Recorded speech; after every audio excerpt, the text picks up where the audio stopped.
పోసాని కృష్ణమురళి గారు కొన్ని సంచలన వ్యాఖ్యలు చేశారు. చిరంజీవి గారు జగన్మోహన్ రెడ్డి గారికి వార్నింగ్ ఇచ్చినట్టు ఏ రోజైతే తనని కలిశారో ఆ రోజు జగన్మోహన్ రెడ్డికి అయితే చిరంజీవి వార్నింగ్ ఇచ్చారని చెప్పేసి అయితే తను కొన్ని వ్యాఖ్యలు చేశారు ఒక ఇంటర్వ్యూలో. అసలు ఏం జరిగింది? సో ఈ అంశాన్ని మనకు వివరించడానికి మనతో పాటు ఉన్నారు ప్రముఖ సీనియర్ జర్నలిస్ట్ డివిఎస్ గారు. నమస్కారం సార్. నమస్తే సార్. ఇప్పుడు చూస్తుంటే పోసాని కృష్ణమురళి గారు తను ఎంత పెద్ద రైటరో మనకు తెలుసు. ఆయన చాలా సినిమాలు చేశారు, ఒక ఆర్టిస్ట్గా కూడా తను ఎట్లాంటి చేశారో మనం చూసాం. కానీ ఇప్పుడు మాత్రం తను చేసిన కొన్ని వ్యాఖ్యలు అవి ఎలా ఉన్నాయంటే జగన్మోహన్ రెడ్డి గారికి చిరంజీవి గారు వార్నింగ్ ఇచ్చారు అని చెప్పేసి తను ఒక ఇంటర్వ్యూలో చెప్పడం జరిగింది. నిజంగానే జరిగిందా లేదా? అసలు పోసాని కృష్ణమురళి గొప్ప రైటరు, నటుడు. ఆయన తెలుగు సాహిత్యం ఇదంతా కాదు. ఇప్పుడు వాళ్ళ పోసాని కృష్ణమురళి అంటే జగన్మోహన్ రెడ్డి అద్దె మైకు, జగన్మోహన్ రెడ్డి స్విచ్ నొక్కుతాడు, ఇక్కడ లైట్ వెలుగుతోంది. ఆయన మాటలు పోసాని మాటలుగా మనం చూడకూడదు, జగన్ మాటలుగానే చూడాలన్నమాట. జగన్ పెంపుడు చిలకగా అతను మారినప్పుడు ఆయన ఇచ్చేటటువంటి ఆ బిస్కెట్లకి ఏదో ఆశపడి, ఏదో చిన్న అరకొర పదవుల కోసం ఆశపడి, ఇప్పుడు మెగాస్టార్ని చిరంజీవిని ఆయన విమర్శించడం అంటే సూర్యుడి మీద ఉమ్మేయడమే. సూర్యుడి మీద ఉమ్మేస్తే ఎవరి మీద పడుద్ది? పోసాని కృష్ణమురళి మీదే పడుతుందన్నమాట. ఇప్పుడు ఒక రకంగా ఆయన పోసాని కృష్ణమురళి అంటే మెంటల్ కృష్ణ సినిమా తీశాడా? ఇక అదే చెప్పుకుంటా పరిస్థితుల్లో ఇప్పుడు ఇవాళ ఏమన్నారు? చిరంజీవి జగన్మోహన్ రెడ్డిని బెదిరించాడంట.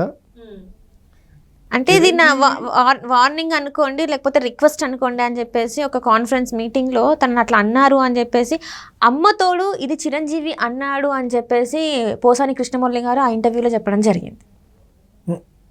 పోసాని కృష్ణమురళి అమ్మతోడు అనేది ఎక్కువగా అబద్ధాలకే వేస్తుంటాడు అనుకుంటా, నిజాలకు వేయడు అనుకుంటా. ఇప్పుడు చిరంజీవి నైజం, చిరంజీవి మనస్తత్వం తెలిసిన వాళ్ళు ఎవరైనా సరే అతను బెదిరిస్తాడు అంటే నమ్మరు, అతను వార్నింగ్ ఇస్తాడు అంటే నమ్మరు. ఎందుకంటే ఆయన ఎవరిని నొప్పించే వ్యక్తి కాదు, ఆయన ఎవరిని బాధించే వ్యక్తి అంతకంటే కాదనమాట. అతనే బాధితుడిగా మిగులుతాడు. ఇప్పుడు ఒక వ్యక్తిని నిందించాలన్నా లేకపోతే ఒక వ్యక్తిని తృణీకరించాలన్నా అతనికి చేత కాదనమాట. అతనే చెప్పాడు, జనం కూడా చెప్పేది అదే. ఏంటి? చిరంజీవి ఇవాళ రాజకీయాల్లో సక్సెస్ కాకపోవడానికి కూడా కారణం అదే. చిరంజీవి ప్రజారాజ్యం పార్టీ పెట్టి విఫలమైనటువంటి నాయకుడిగా మిగలటానికి కూడా కారణం అదే అన్నమాట. ఆయన మంచితనం, అతి మంచితనం. అలాంటి వ్యక్తి బెదిరించాడంటే ఎవరు నమ్ముతారు? ఇప్పుడు ఇంతకుముందు ఎవరినైనా బెదిరించాడా? ఇంతకుముందు ఎవరికైనా వార్నింగ్ ఇచ్చారా? ఒకళ్ళని బెదిరించాడు, ఒకళ్ళు వార్నింగ్ ఇచ్చారు అంటే గతం చూస్తాం కదా. అసలు అలాంటి అలవాటే లేనటువంటి వ్యక్తి సినీ పరిశ్రమలో కానీ రాజకీయాల్లో కానీ చిరంజీవి పలానాన్ని బెదిరించాడు, పలానాన్ని వార్నింగ్ ఇచ్చాడని ఒక్కళ్ళతో చెప్పించగలరా? ఇప్పుడు చిరంజీవి స్వయం శక్తితో ఎదిగాడు, పైకి వచ్చాడు. 45 ఏళ్ల సినీ రాజకీయ జీవితం, 155 మరి 156 సినిమాల్లో నటించాడని కూడా మనం వింటున్నాం. ఆయనకి రాని అవార్డులు లేవు, పొందని రివార్డులు లేవు. మెగాస్టార్ అనేదే ఇవాళ ప్రజల్లో అతనికి ఉన్నటువంటి ఇది. అతను ఒక వటవృక్షంగా ఎదిగాడు. తన కుటుంబంలో అనేక మందిని హీరోలుగా ఆయన పేరు చెప్పుకుని వచ్చేసారు. ఏంటి ఇవాళ చిరంజీవి లేనటువంటి, చిరంజీవి కుటుంబం లేనటువంటి తెలుగు ఇండస్ట్రీని చూడగలరా? ఇంతమందికి ఉపాధి, కొన్ని లక్షల మంది ఇవాళ ఆయన సినిమాలపైన, ఆయన కుటుంబ సభ్యుల సినిమాలపైన బతుకుతున్న దీంట్లో ఆయన్ని ఈ విధంగా విమర్శించడం అది తగదనమాట. అతను ఒక వ్యక్తి కాదు, ఒక శక్తిగా ఎదిగినప్పుడు ఆ శక్తిని గౌరవించాలి. ఏది ఇలాంటి చేష్టలు, ఇలాంటి మాటల వల్ల పోసాని దిగజారుతాడు, లేకపోతే అతనితో మాట్లాడించినటువంటి జగన్మోహన్ రెడ్డి దిగజారుతాడు తప్ప చిరంజీవి ఇంకా ఎత్తుకే ఎదుగుతాడు. ప్రజలందరి మనసుల్లో ఇంకా ఆయన స్థానం బలపడుతుందన్నమాట. ఇప్పుడు మీరేదన్నా విమర్శలు చేయాలనుకుంటే నేరుగా వాళ్ళ తమ్ముడి మీద చేసుకోండి. రాజకీయాల్లో ఉన్నాడు ఎవరు?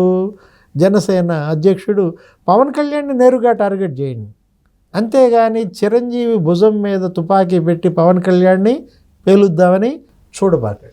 అంటే ఇక్కడ కులం గురించి కూడా మాట్లాడారని చెప్పేసి మనం చూస్తున్నాం సార్. వీడియోలో ఏంటంటే రెడ్డిని తొక్కేయాలని చెప్పేసి కాపులు అన్నారని చెప్పేసి కూడా ఆయన చెప్పడం జరిగింది.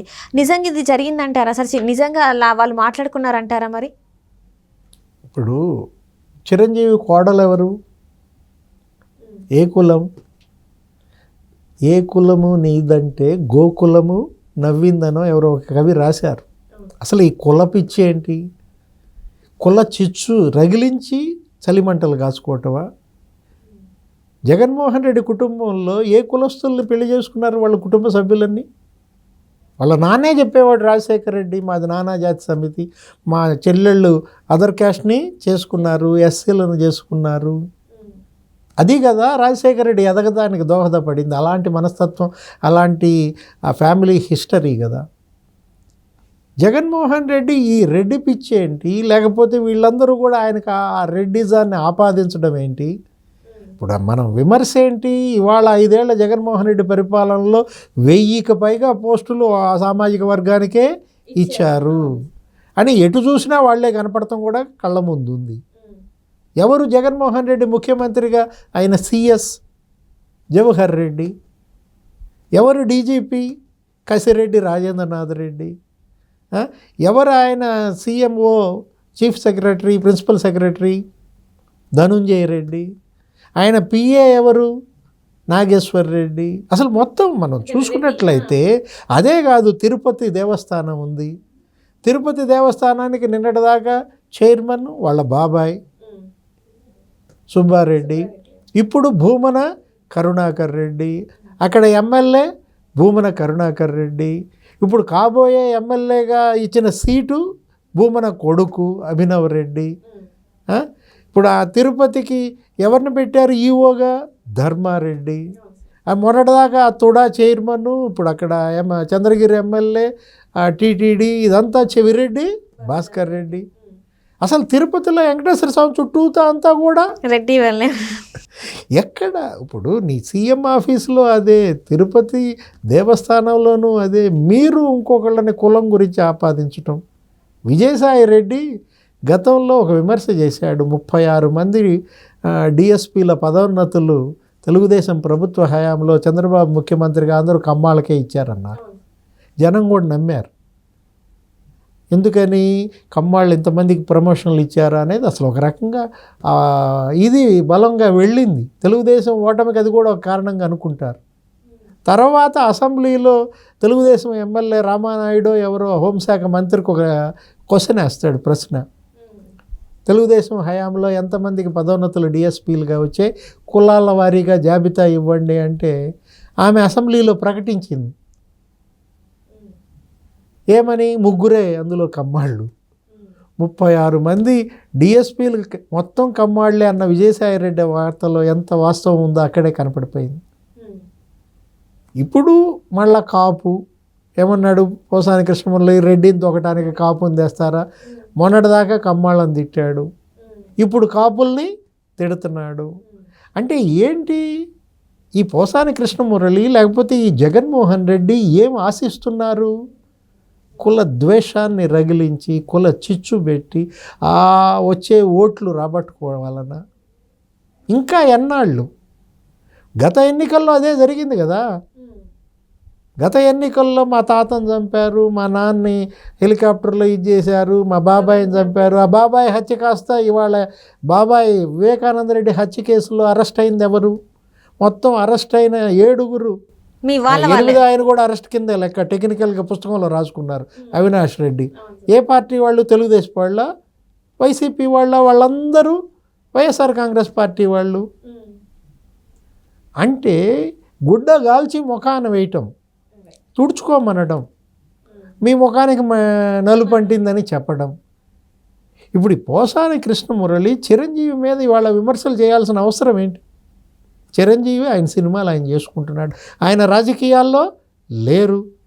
మీకు సాధించాలనుంటే, తిట్టాలనుంటే నేరుగా పవన్ కళ్యాణ్ని తిట్టుకోండి. ఆయన ఆ రోజు ఏం జరిగిందమ్మా, వీళ్ళు సినిమా వాళ్ళందరి తరపున రిప్రజెంటేషన్ జగన్మోహన్ రెడ్డి దగ్గరికి వెళ్ళారు. వీళ్ళని అసలు వీళ్ళ వెహికల్ ఇంట్లో గేటు దాకా రానీలేదు. ఆ గేట్ దగ్గర ఆపేస్తే వీళ్ళంతా నడుచుకుంటా వెళ్ళారు. రాజమౌళి, మహేష్ బాబు, చిరంజీవి వెళ్తే వీళ్ళు అక్కడ ముఖ్యమంత్రి జగన్మోహన్ రెడ్డి కుర్చీలో కూర్చొని కనీసం కూర్చోమనలేదు వీళ్ళని. అతను కూర్చుని ఉంటే ఆయన వయసు ఎంత, జగన్మోహన్ రెడ్డి వీళ్ళ వయసు ఎంత, వీళ్ళ అనుభవం ఎంత, ఆయన అనుభవం ఎంత. ఎంత అవమానం చేశారు చిరంజీవికి ఆ రోజు జగన్మోహన్ రెడ్డి. అదే జగన్మోహన్ రెడ్డి గతంలో చిరంజీవి భార్యను ఇంటికి పిలిచారు, భోజనం పెట్టారు, బట్టలు పెట్టారు. ఆ గౌరవం ఎందుకని పోయింది? చిరంజీవి నమస్కారం చేశాడు లేచి నుంచుని చేతులెత్తి. ముఖ్యమంత్రి అంటే కన్న తల్లి లాంటి వాళ్ళు. మీరు బిడ్డలందరి పట్ల సమభావంతో చూడాలి. సినీ పరిశ్రమ మీద నీకెందుకయ్యా అంత అక్కసు? మేమేం చేశాము? సినీ పరిశ్రమను ఎందుకు ఇలా చేస్తున్నారు? దీనికోసం ఒక జీవోనే ఇవ్వాల్సిన అవసరం ఏంటి? టికెట్లు ఎవరమ్మా అమ్మేది? గవర్నమెంట్ టికెట్లు అమ్మటం, సినిమా టికెట్లు ఎప్పుడన్నా చూసావా? దేశంలో ఏ రాష్ట్రంలో అన్న ప్రభుత్వం సినిమా టికెట్లు అమ్ముతుందా? రోజుకు 4 షోలే వేయాలని. దానికి ఒక పోర్టల్, దేనికి? సినిమా టికెట్ల కోసం. దానికి ఒక యాప్. తహసీల్దారుల పని ఇదా? అది చెప్పాడు చిరంజీవి. ఏమని? సినిమా పరిశ్రమ మీద లక్షల మంది కార్మికులు బతుకుతున్నారండి. అదొక పరిశ్రమ, అది ఉపాధి కొట్టద్దు, వాళ్ళ పొట్ట కొట్టద్దండి. మీరు ఈ రకమైన చర్యల వల్ల తెలుగు చలనచిత్ర పరిశ్రమ భూస్థాపితం అయిపోతుంది, వ్యాపారాలు సాగవు అంటూ రిక్వెస్ట్ చేశారు. లేచి నుంచుని దండం పెట్టాడు చిరంజీవి. అది వార్నింగా? పోసాని కృష్ణమురళికి అది వార్నింగ్ లాగా కనపడిందా? అసలు అతను ఫిల్మ్ డెవలప్మెంట్ కార్పొరేషన్ చైర్మన్గా అర్హత ఉందా? ఈ మాటల ద్వారా ఒక తెలుగు చలనచిత్ర పరిశ్రమ ఇవాళ పెద్దన్నగా, ఒక పెద్ద దిక్కుగా ఎన్టీఆర్, ఏఎన్ఆర్ లేరు ఇప్పుడు. వాళ్ళిద్దరూ ఉంటే వాళ్ళిద్దరూ 2 కళ్ళు. అలాంటి పరిస్థితుల్లో 3వ కన్నుగా చిరంజీవిని భావించి అతను తెలుగు చలనచిత్ర పరిశ్రమ తరపున రిప్రజెంటేషన్ ఇవ్వడానికి వెళ్తే అంత అవమానిస్తే, అగౌరవిస్తే చిరంజీవి వార్నింగ్ ఇచ్చాడు అని ఇవాళ పోసాని కృష్ణమురళి మాట్లాడతాడు. అది ఎప్పుడు జరిగింది? ఇన్నాళ్ళు ఎందుకు మాట్లాడలేదు? నిజంగా వార్నింగ్ ఇచ్చాడు అంటే అప్పుడే పోసాని కృష్ణమురళి మాట్లాడొచ్చు కదా.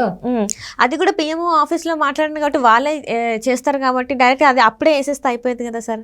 ఆ టెలికాస్ట్ ఏదో అప్పుడే చేసేస్తే అయిపోయింది కదా. ఇప్పుడు తినతో ఇంటర్వ్యూలో ఇలా చెప్పడం వల్ల తనకి చెడ్డ పేరు వస్తుంది కదా. అది ఎందుకు ఆలోచించుకోలేకపోయారు? జనం బుద్ధి చెప్తారు. ఈ వ్యాఖ్యలకు, ఈ చేష్టలకు జగన్మోహన్ రెడ్డికి జనం బుద్ధి చెప్తారు. Right sir, right. Thank you so much sir.